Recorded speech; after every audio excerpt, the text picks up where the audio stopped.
Harga emas tidak selalu bergerak karena berita. Kadang emas bergerak karena uangnya berpindah. Banyak trader pemula terlalu fokus ke satu hal, yaitu headline news. Kalau tidak ada berita penting, mereka bingung saat emas tiba-tiba bergerak. Padahal penggerak terbesar market bukan headline, tetapi likuiditas global. Likuiditas adalah seberapa mudah uang mengalir di sistem keuangan. Saat likuiditas longgar, uang berani ambil resiko. Saat likuiditas mengetat, uang mencari tempat paling aman dan paling liquid. Emas ada di tengah-tengah arus ini. Kadang emas itu diuntungkan dan terkadang justru ditekan. Bukan karena emasnya buruk, tapi karena market sedang butuh cash. Inilah kenapa emas bisa naik atau turun tanpa satupun berita besar.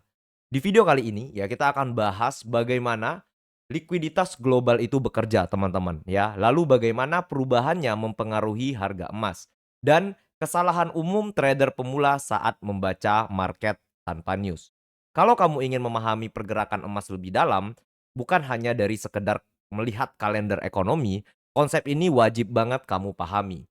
Halo semua, selamat datang lagi di Bisa Trading, ya, tempat di mana kalian mendapatkan informasi dan edukasi untuk trading gold dan juga market global, teman-teman. Ya, dan untuk teman-teman yang baru datang, ya bisa lihat dulu video-video kita sebelumnya. Kita berikan edukasi dari dasar sampai teman-teman bisa analisa sendiri di market. Dan saya juga mau ingatkan ke teman-teman bahwa Bisa Trading memiliki komunitas trading di Telegram dan linknya sudah saya sertakan di deskripsi dan teman-teman juga bisa cek di sana kita sertakan juga rekomendasi broker yang memiliki spread yang rendah dan juga withdrawal yang lancar. Jadi siapin ya kopi teman-teman dan siapin snacknya karena kita akan membahas mengenai likuiditas pasar global dan pengaruhnya terhadap harga emas atau gold, teman-teman. Kita masuk ke pembahasan pertama. Apa itu likuiditas? Likuiditas di sini ya, itu adalah ketersediaan uang yang beredar di para investor, teman-teman. Sederhananya, kalau uang lagi banyak ya, maka aset sangat mudah untuk naik. Tetapi kalau uangnya itu sedikit atau ketat, teman-teman, ya maka mayoritas aset itu akan tertekan. Lalu siapa yang mengatur likuiditas ini? Yang mengatur likuiditas ini adalah bank sentral, teman-teman, ya. Lalu suku bunga dan ya kebijakan ekonomi seperti quantitative easing atau quantitative tightening, ya. Dan kita sama-sama tahu bahwa bank-bank sentral seperti The Federal Reserve, European Central Bank, ya Bank of Japan, masih banyak lain teman-teman ya bank sentral di dunia ini, itu adalah keran uang di dunia. Jadi setiap ya bank sentral melakukan kebijakan-kebijakan ya atau membuat sebuah stimulus ekonomi, biasanya itu akan mempengaruhi likuiditas uang yang beredar, ya. So, kalau misalnya teman-teman lihat ya beberapa case di mana likuiditas itu mengetat teman-teman ya dan bisa membuat market itu crash, itu juga ada pengaruhnya ke bank sentral dan juga kejadian-kejadian seperti krisis teman-teman, ya. Dan kita akan bahas ya contoh dari pola market ketika uang itu sedang banyak tersedia, yang artinya likuiditasnya itu sedang besar, dan ya yang kedua kita akan bahas ketika likuiditasnya itu sedang kecil teman-teman, atau sedang ketat, ya, atau bahasanya itu likuiditas atau ketersediaan uangnya itu sedang sedikit di pasar, ya. Jadi kita akan bahas dulu dari yang pertama, saat likuiditas uang kecil atau mengetat, ya. Saat likuiditas uang mengetat, investor biasanya bakalan cari cash teman-teman, ya. Yang mereka lakukan itu mereka jual aset mereka, ya. Termasuk saham, termasuk obligasi, dan juga termasuk gold di dalamnya. Dan kejadiannya itu pernah terjadi di Oktober 2008 saat subprime mortgage, ya. Yang di mana kondisi market saat itu ya, yang Lehman Brothers itu bangkrut teman-teman, terus sistem keuangan global collapse dan likuiditas pasar benar-benar kering. Ya, dampaknya apa? Dampaknya saham-saham dijual, ya. Selain saham-saham yang dijual, gold juga ikut dijual teman-teman. Dan kalau nanti kita lihat di chartnya, nanti kita akan langsung lihat di chartnya. Ya, gold itu turun sekitar 25%. Ya, padahal market lagi krisis gitu loh bahasanya. Saatnya market itu lagi gonjang-ganjing gitu loh. Harusnya kan emas itu naik ya, tetapi tidak, teman-teman, ya. Yang mempengaruhi faktor kenapa emas itu bisa turun sampai 25% itu karena likuiditas uangnya itu menipis gitu loh. Dan para investor lebih peduli dengan cash, ya. Dan apa yang terjadi? Ya, yang terjadi para hedge fund dunia teman-teman dan bank sentral di dunia dan di dunia saat itu mereka jual emasnya ya dan mereka bakal pegang cash dulu ya karena mereka pengen survive dulu saat krisis ini ya. Setelah krisis mulai membaik teman-teman, teman-teman bisa lihat goldnya itu bakalan naik dari $700 per troy ounce sampai ke all time high terbarunya di 2011 yaitu $1.900 per troy ounce. Ya, jadi kalau teman-teman nggak percaya langsung aja kita bahas ya di chartnya bagaimana likuiditas ya pasar ini mengering saat terjadi krisis teman-teman ya. Dan di sana market lebih slow ya untuk headline newsnya, tetapi penurunannya itu sangat masif teman-teman, ya dia itu terstruktur, kayak gitu. Oke, kita langsung masuk aja ke pembahasannya dan ke contohnya teman-teman, supaya teman-teman nggak bingung ya, mengenai pembahasan kita kali ini.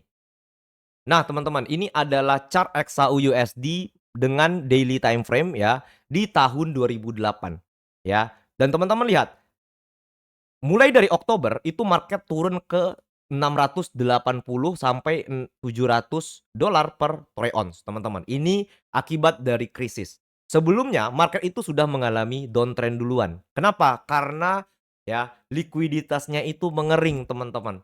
Ya, di mana subprime mortgage di mana subprime mortgage itu membuat semua orang meminjam ke bank, ya yang di mana bank itu akan ya mengering asetnya, yang artinya tuh gini bahasanya simpelnya teman-teman, ketika semua orang masuk ya, ketika semua orang itu meminjam ke bank, uang di bank itu bakalan sedikit, ya.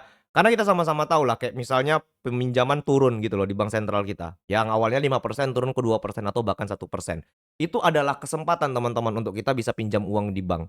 Tetapi ya, ketika itu terjadi, banknya nggak siap ya, dan itu mengakibatkan likuiditas di bank tersebut mengalami kekeringan teman-teman. Ya ketika market mengalami kekeringan likuiditas, yang mereka lakukan adalah jual asetnya.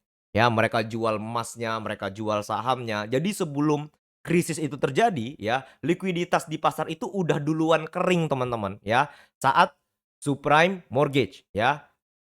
Dan di mana ya ketika XAU mengalami penurunan harusnya saham mengalami kenaikan, kan gitu ya bahasanya ya. Tetapi tidak teman-teman, ya start dari tahun 2007, market saham juga mengalami penurunan.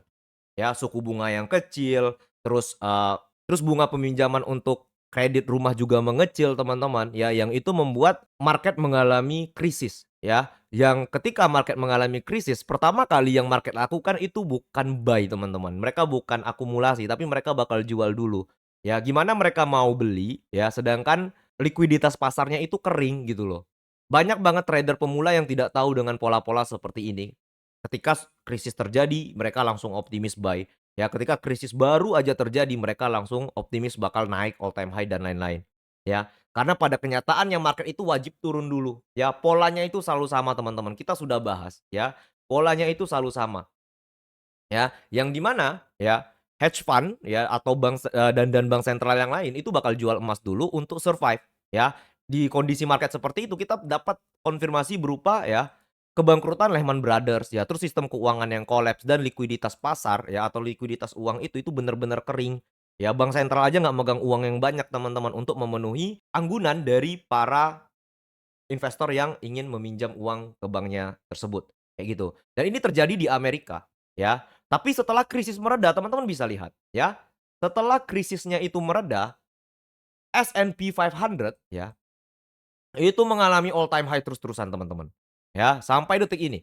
Dan XAU USD setelah mengalami penurunan, ya, dia juga mengalami kenaikan yang sangat masif teman-teman, sampai 2011 ke 1.200-an ya.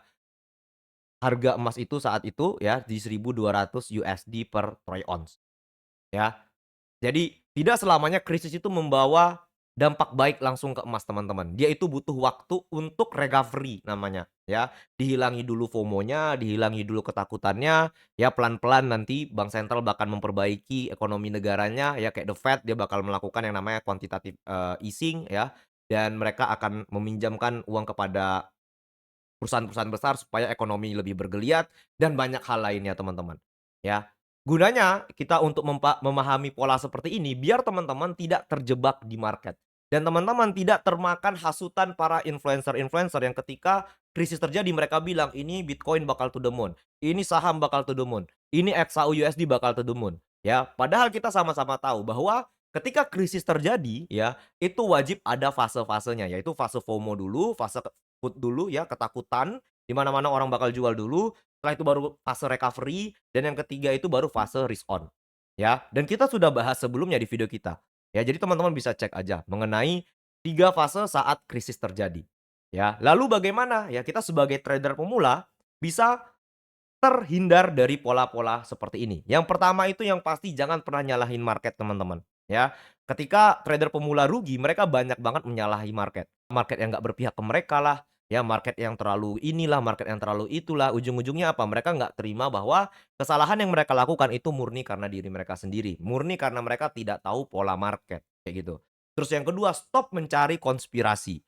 Ya biasanya ketika krisis itu terjadi teman-teman, banyak banget influencer, ya banyak banget ekonom-ekonom itu bakal memberikan konspirasi-konspirasi. Seperti kayak misalnya emas bakalan turun nilainya ke 300, kayak misalnya kripto bakal turun ya 0 kayak gitu, ya bakal turun ke 0 atau misal turun ke 10.000. Saham-saham seperti S&P 500 itu bakal terus turun ya.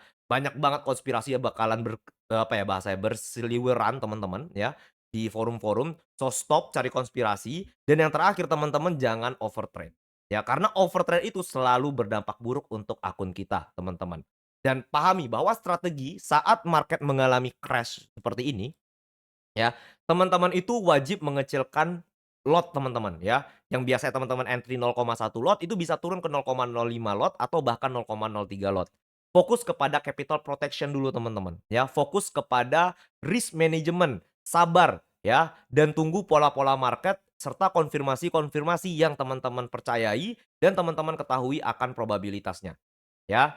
Dan teman-teman ya wajib memahami bahwa likuiditas itu adalah bahan bakar market. Ketika likuiditasnya sedang kering, marketnya akan mengalami penurunan teman-teman. Ya. Dan gold itu ya bukanlah aset yang kebal akan likuiditas. Jadi juga bakalan turun karena para investor bakal jual goalnya untuk mencari cash, teman-teman. Dan yang paling penting ya teman-teman harus sabar. Karena trader yang sabar itu lebih baik daripada trader yang pintar, teman-teman. Ya karena yang sabar itu bakalan bertahan lebih lama. Oke? Ya jadi untuk teman-teman yang masih bingung bagaimana trading saat market mengalami likuiditas yang kering ya, dan contohnya bagaimana market sedang mengalami likuiditas yang sedang banyak ya, atau artinya likuiditas itu sedang melimpah, kita bisa lihat di XAU saat ini ya, yang di mana XAU saat ini itu masih bullish teman-teman ya di area 4.900 ya. Ini pertanda likuiditas pasar itu masih kuat ya, yang masih banyak gitu loh, uang yang beredar itu masih banyak di kalangan investor. Dan untuk S&P pun kita bisa lihat S&P-nya juga bullish ya. Jadi ketika S&P bullish dan XAU bullish, ini pertanda bahwa ya likuiditas itu sedang baik-baik saja. Investor sedang pegang uang banyak dan mereka siap untuk injek uang lebih banyak ke pasar. Tetapi ketika kita lihat nanti marketnya crash ya dan masuk ke dalam fase krisis, kita lihat semua aset bakalan crash. Oke? Jadi pentingnya teman-teman memahami pola ini supaya teman-teman terselamatkan di pasar ya. Bukan untuk mencari keuntungan yang besar, tetapi untuk survive dulu. Ya, karena yang survive pasti dapat untung. Oke? Sampai jumpa di video berikutnya. Kalau kalian mau masuk ke komunitas kita, langsung aja klik link yang ada di deskripsi. Dan sampai jumpa. Peace.